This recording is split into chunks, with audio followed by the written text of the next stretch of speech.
Hello दोस्तों, नमस्कार। मैं हूं आपका दोस्त ऋषि और मेरे यूट्यूब चैनल ग्रेस नॉलेज में आप सभी का स्वागत है। दोस्तों, आज की इस वीडियो में मैं आपको एक्सेल इंट्रोडक्शन के आगे के पार्ट्स के बारे में बताऊंगा। पिछले वीडियो में मैंने अरिथमेटिक ऑपरेटर्स के बारे में बताया था। बाकी के 3 ऑपरेटर्स के बारे में इस वीडियो में मैं पूरी जानकारी दूंगा, तो वीडियो को एंड तक ज़रूर देखें।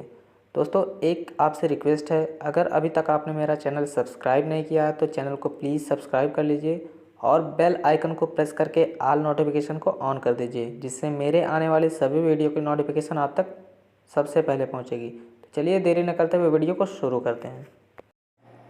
तो फ्रेंड्स, इसमें दूसरा जो ऑपरेटर है वो कंपेयर ऑपरेटर है।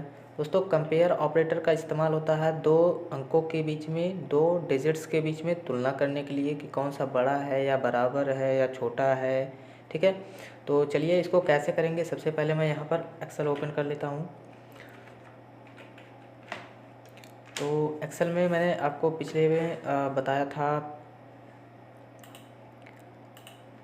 अरिथमेटिक ऑपरेटर के बारे में। इस वीडियो में मैं आपको कंपेयर ऑपरेटर के बारे में पूरी जानकारी दूंगा, तो वीडियो को एंड तक ज़रूर देखें और ये बहुत ही महत्वपूर्ण वीडियो आपके लिए। तो सबसे पहले हम यहाँ पे एक विजार्ड बना लेते हैं इसी तरीक़ा का, जिस तरीके से हमने बताया था अरिथमेटिक ऑपरेटर को। तो चलिए फटाफट बना लेते हैं विजार्ड यहाँ पर। तो मैं इसी को कॉपी कर ले रहा हूँ जस्ट फॉर्मेट पेंटर से, और यहाँ पर मैं टेक्स्ट लिख देता हूँ। यहाँ पर मैंने लिख दिया कंपेयर ऑपरेटर।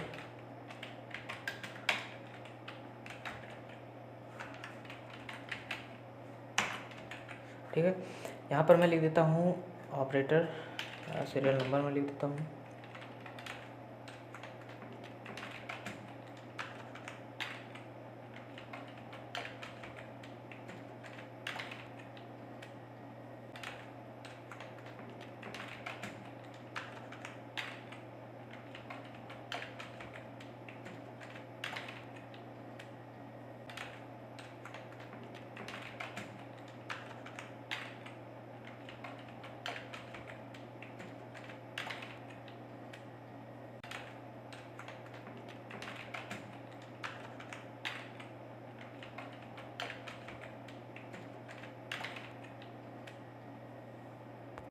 दोस्तों, यहाँ पर पहला ऑपरेटर जो है उसको कहते हैं ग्रेटर देन, दूसरा है इज़ लेस देन, तीसरा है इक्वल टू, चौथा है is greater than or equal to, पाँचवा है is less than or equal to, और छठवां है नॉट इक्वल। ठीक है, ये टोटल इसमें भी 6 ऑपरेटर होते हैं। जिस तरह हमारा अरिथमेटिक ऑपरेटर में 6 ऑपरेटर थे, इसमें भी 6 ऑपरेटर ही होते हैं। ठीक है, तो चलिए एक एक के बारे में जान लेते हैं। पहले मैं इनका नाम लिख देता हूँ फटाफट। तो फ्रेंड्स, ये मैंने सारे के सारे ऑपरेटर्स के नाम लिख दिए हैं। चलिए अब इनको एग्जांपल के द्वारा समझेंगे कैसे कि ये वर्क कैसे करते हैं एक्सेल में। तो सबसे पहले मैं यहाँ पर इनका एग्जांपल के लिए कुछ डिजिट्स मैं ले लेता हूँ, जिनके ज़रिए हम समझ सकते हैं कि ये ऑपरेटर्स वर्क कैसे करते हैं एक्सेल में। ठीक है, तो मैं यहाँ पर 10 कर दे रहा हूँ, और सारे इस सेल में जो है मैं 10 कर दे रहा हूँ, किसी में 5 कर दे रहा हूँ। ठीक है, तो इन सभी सेलों में एक में 10 मैंने कर दिया और एक में 5 कर दिया। ठीक है, तो इनके ज़रिए ऑपरेटर्स के ज़रिए हम समझेंगे कि कैसे ये वर्क करते हैं। सबसे पहले देखते हैं इस ग्रेटर देन का इस्तेमाल। इस ग्रेटर देन मतलब दोस्तों होता है बड़े का चिन्ह। ठीक है, तो हम यहाँ पे लिखेंगे, मैंने पिछली वीडियो में मैंने बताया था कि किसी भी ऑपरेटर को इस्तेमाल करने से पहले इक्वल सिंबल का इस्तेमाल करते हैं, इक्वल से शुरुआत करते हैं। तो सबसे पहले मैं यहाँ पे इक्वल टाइप कर देता हूँ, इक्वल। मैं 10 को सेलेक्ट करता हूँ, 10। यहाँ पर इज़ ग्रेटर देन आप शिफ्ट के साथ क्वेश्चन मार्क वाले बटन से लगा सकते हैं, क्वेश्चन मार्क के बगल वाले बटन से लगा सकते हैं ग्रेटर देन का। 10 इज़ ग्रेटर देन, यहाँ पर मैं 5 को सिलेक्ट कर रहा हूँ। ठीक है, इसका अर्थ ये हुआ कि 10 बड़ा है 5 से। अगर ये ट्रू होगा, सही होगा, तो यहाँ पर ट्रू दिखाएगा, अगर ये गलत होगा तो यहाँ पर फॉल्स दिखाएगा। चलिए मैं एंटर प्रेस कर देता हूँ, यहाँ पर ट्रू आ रहा है, तो वाकई में 10 5 से बड़ा होता है। ठीक है, इसलिए यहाँ पर ट्रू हो रहा है। ठीक, next, equal 10 is less then 5।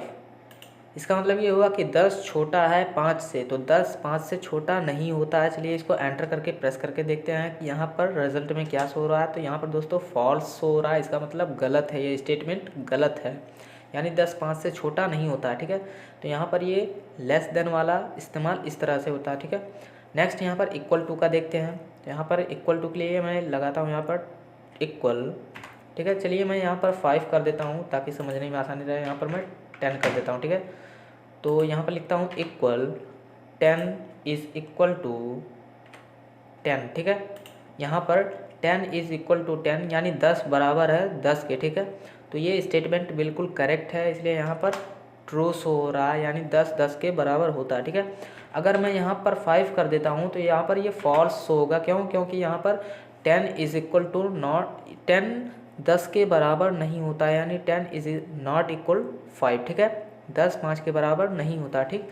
तो यहाँ पर अगला देखते हैं is greater than or equal to. यहाँ पर मैंने लिख दिया equal 10 is greater than or equal to, ठीक है। यहाँ पर मैंने 5 को सेलेक्ट कर दिया। इसका मतलब ये हुआ कि 10 बड़ा है या बराबर है 5 के, ठीक है। तो दोस्तों इन दोनों कंडीशंस में या greater than or equal to में दोनों में से कोई एक कंडीशन फॉलो होगा तो यहाँ पर ट्रू आएगा वरना फॉल्स आएगा। अगर दोनों के दोनों कंडीशन मैच नहीं कर रहे हैं तो यहाँ पर फॉल्स आएगा, ठीक है। तो यहाँ पर लिखा हुआ 10 बड़ा है या बराबर है 5 से, ठीक है।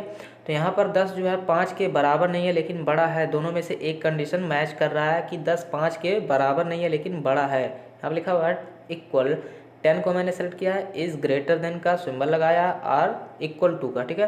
इसके बाद मैंने 5 को सेलेक्ट किया। इसका मतलब ये हुआ कि 10 बड़ा है या बराबर है 5 के। तो यहाँ पर मैं एंटर करता हूँ, यहाँ पर ट्रू आ रहा है क्योंकि दोनों में से एक कंडीशन मैच कर रहा है। 10 5 के बराबर नहीं है लेकिन बड़ा ज़रूर है, ठीक है। यहाँ पर ट्रू शो हो रहा है, ठीक।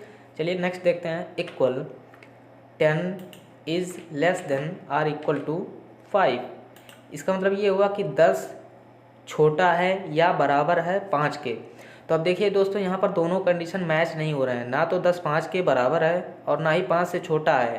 तो यहाँ पर दोनों कंडीशन मैच नहीं हो रहे हैं, इसलिए यहाँ पर फॉल्स लिख के आ रहा है, ठीक है। तो ये होता है is less than or equal to. Next देखते हैं नॉट इक्वल का। मैंने यहाँ पर लिख दिया equal 10 is not equal 5। 10 is not equal 5। 10 5 के बराबर नहीं है, ठीक है। तो ये बात बिल्कुल सही है, 10 5 के बराबर नहीं है। तो यहाँ पर देख लीजिए दोस्तों ये नॉट इक्वल का साइन है और ये इक्वल का साइन है, ठीक है।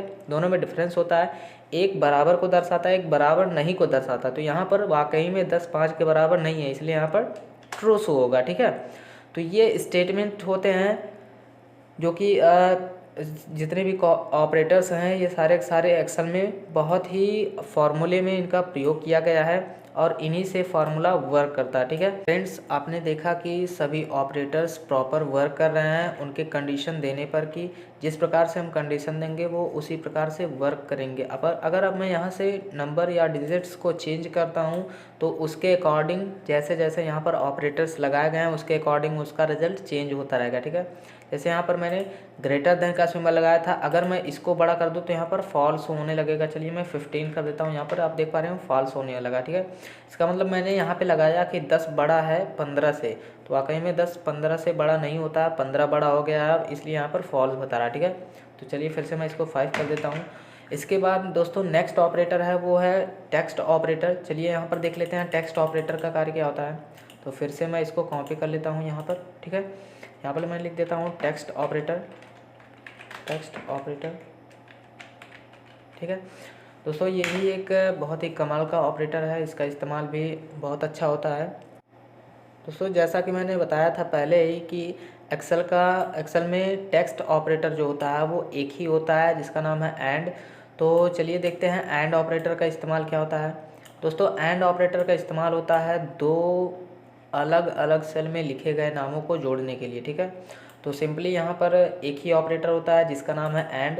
तो ये एंड आपको शिफ्ट के साथ 7 वाले नंबर में आपको मिल जाएगा, ये इसका नाम है एंड ऑपरेटर, ठीक है। एंड मतलब होता है और, ठीक है।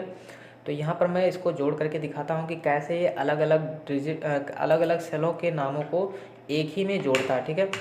तो चलिए मैं यहाँ पर कुछ नाम लिख लेता हूँ, ऐड कर लेता हूँ। इसके बाद इनको मैं अलग अलग सेल में लिख करके आपको दिखाऊंगा, ठीक है, कि कैसे ये वर्क करते हैं, ठीक। मान लेते हैं एग्जांपल के लिए यहाँ पर मैं लिख दूँ फर्स्ट नेम और यहाँ पर लास्ट नेम लिख दूँ, ठीक है। यहाँ पर मैं ये सीरियल नंबर कर दे रहा हूँ, यहाँ पर फर्स्ट नेम, ठीक है। और यहाँ पर मैं लास्ट नेम कर दूँ, लास्ट नेम। ठीक, इन दोनों नामों को मुझे यहाँ पर जोड़ना है। ठीक है, नेक्स्ट वाले सेल में मैं चाहता हूँ यहाँ पर ये दोनों नाम जुड़ जाएं। तो इसके लिए क्या करेंगे, इसके लिए दोस्तों यहाँ पर एंड ऑपरेटर का इस्तेमाल करें। यहाँ पर मैं लिख दे रहा हूँ फुल नेम। ठीक है, जो जुड़ के नाम आए यहाँ पर फुल नेम सभी का आ जाए। ठीक, तो चलिए यहाँ पर मैं लिख देता हूँ राज, और यहाँ पर मैं लिख देता हूँ कुमार। ठीक है, कर दिया कुमार। ठीक है, तो ये मैंने नाम लिख दिया। अब यहाँ पर इन दोनों नामों को एक साथ ऐड करना है, जोड़ना है। तो कैसे जोड़ेंगे, इसके लिए एंड ऑपरेटर का इस्तेमाल करेंगे। वो कैसे करेंगे दोस्तों, यहाँ पर लिखेंगे सबसे पहले इक्वल। किसी भी ऑपरेटर को इस्तेमाल करने से पहले या फार्मूले को इस्तेमाल करने से पहले इक्वल साइन का हमेशा ध्यान रखिएगा, सबसे पहले इक्वल साइन लगाएंगे। ठीक है, तो यहाँ पर मैंने सबसे पहले फर्स्ट नेम को सिलेक्ट किया, इसके बाद एंड ऑपरेटर लगाएंगे। ठीक है, इसके बाद लास्ट नेम को सिलेक्ट करेंगे और एंटर कर देंगे। तो यहाँ पर ये दोनों नाम एक साथ जुड़ जाएंगे। ठीक है, फर्स्ट नेम और लास्ट नेम यहाँ पर फुल नेम बन जाएंगे। ठीक है, तो यहाँ पर फिर से मैं दूसरे को सिलेक्ट कर लेता हूँ, equal first name Ajay, and operator लगाएंगे। इसके बाद सेकंड नेम मैंने सेलेक्ट कर दिया और एंटर कर दिया। यहाँ पर आप देख पा रहे होंगे दोनों जुड़ चुका है। ठीक है, तो इसको मैं अगर ड्रैग कर दूँ तो ये फार्मूले को कॉपी कर लेता और सभी के नाम को जोड़ देगा। ठीक है, आप देख पा रहे होंगे इसका ये दोनों नाम जो है, यहाँ पर फर्स्ट नेम लास्ट नेम, यहाँ पर फुल नेम बन चुका है। ठीक है, इसका फर्स्ट नेम लास्ट नेम, यहाँ पर फुल नेम बन चुका है। ठीक है, तो इस तरह से एक्सेल में टेक्स्ट ऑपरेटर का इस्तेमाल कर सकते हैं। ठीक है, तो आज के लिए दोस्तों इतना ही, मिलते हैं नेक्स्ट वीडियो में, तब तक के लिए बाय बाय।